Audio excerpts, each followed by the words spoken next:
Morning all. Back at the graph today, trying to get finished. Knackered. Stiff this morning. Well, it was a great night of boxing. What can I say? Where do we start? Sheilds, 3 times undisputed champion of the world, first boxer in history to be a 3 times undisputed in the 4-belt era. Incredible, absolutely incredible. She is truly the GOAT, the female GOAT, or the GOAT, the greatest woman of all time. Marshall had no answer for her. We all wanted Marshall to win, but she just had no answer for her. That's just the bottom line of it.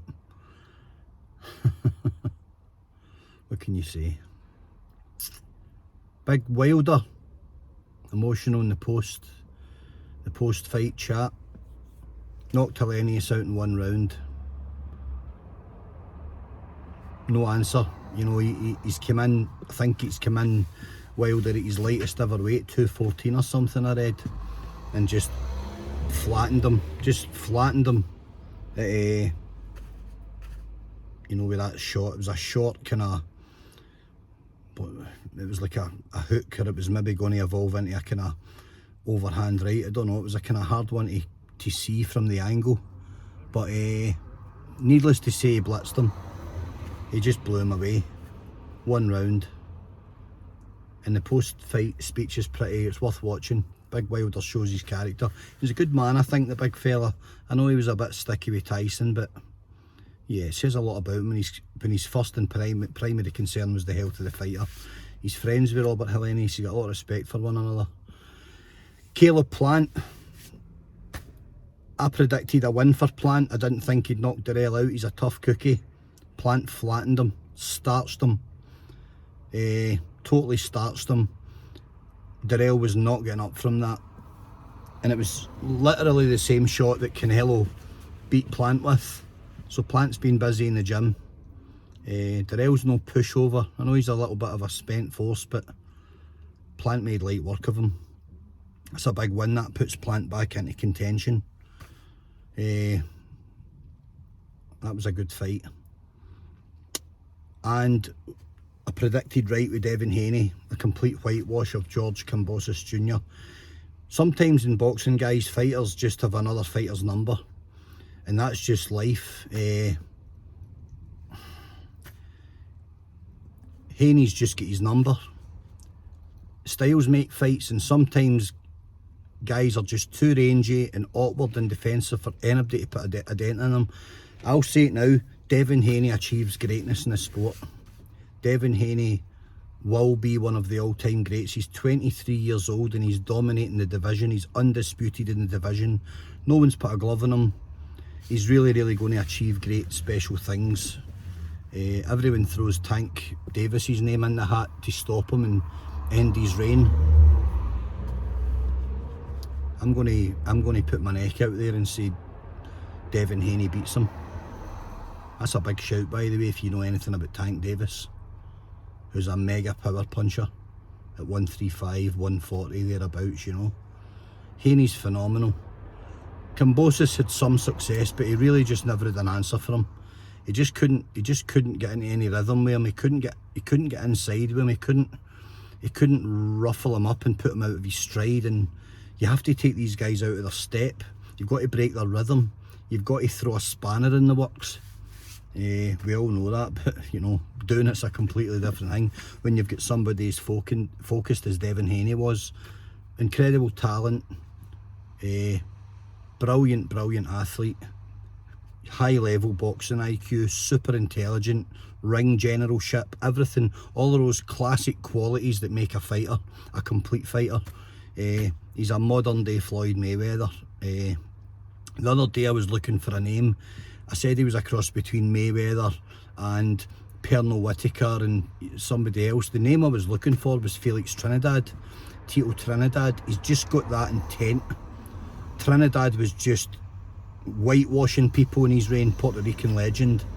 I think he's about 48 or 49 now, long retired, lives a quiet life.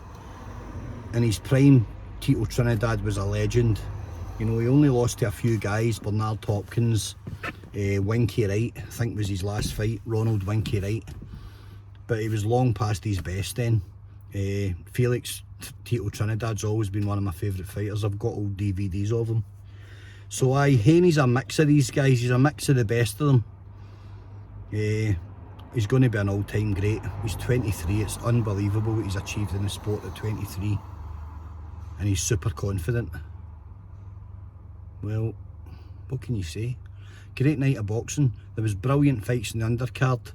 Baumgardner got a split decision, I think that's how you pronounce her name.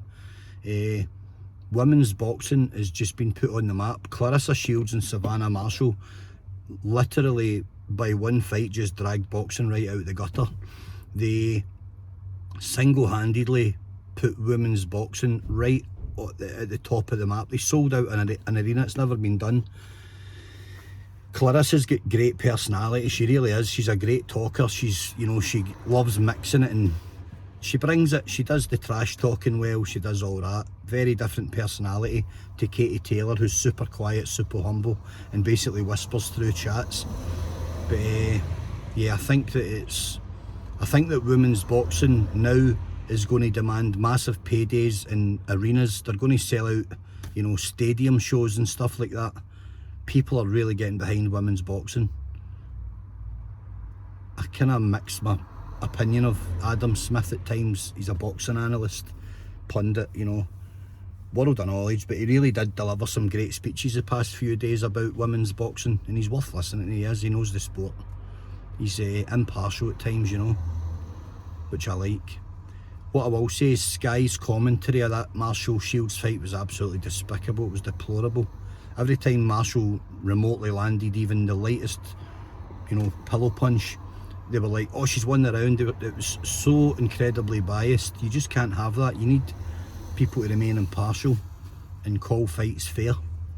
Happens a lot in the UFC with Daniel Cormier. Although he maybe doesn't mean it, DC's quite biased to his pals. Clearly, Marshall maybe won a couple of rounds. Shields dominated. And she got the win. It's very, very hard to dispute that. And if they take it to the States for a rematch, it's the same answer. Like Devin Haney going back to Australia to fight Kambosos in his backyard, that's twice he's done it. There's George Kambosos has got no comeback for that. Devin Haney's just got his number. They could fight 10 times, Haney will win 10 of them, you know, if not like, you know, 9.5 of them. He'll just, you could maybe say Kambosos could win 10% of the rounds in those fights. Haney just schools him. That's what I love about boxing. And yet, put Kambosos against the other top 3 or 4 guys in the division, Teofimo Lopez, guys like that, and he comes out on top maybe. But when it comes to Haney, that's just that other notch above to elite level. The 1% of the 1%. Yeah, fantastic. Brilliant night of boxing. Unfortunately, I couldn't get the streams. My mate sent me a link, which I never seen an email till after, but I was catching them on YouTube and catching some clips here and there. I got them all in the end, but it was after the live events. That's just life sometimes. So there you go, guys. Brilliant night's boxing. I'm sure everybody enjoyed it. I certainly did. I'm knackered today. I've got this job to finish between showers. Bit of snow up here. Cold. But hey, what can you say? So I hope everybody had a good weekend. And I know that I did. And I'm gonna get back to it, and I just thought I'd catch up and give a wee boxing update. A lot of people called fights and most people got their predictions wrong. It was one of those nights. I did say Wilder by knockout. I didn't think round 1. I thought maybe in 6 or 7 rounds he would put my way. I thought Caleb Plant by points. I took Haney by unanimous, which I got right. And although I was touting for Marshall, I've said it openly that you just cannot count Shields out, and don't be surprised at all if she just runs over the top of her, which basically she did. Peter Fury, honest guy, he knows his fighter was beat. just one of those things, isn't it? What can you say? That's the sport we love. So have a good Sunday. Hope there's not too many sore heads out there. And I'm going to get busy. Right guys? Have a good day. Bye bye.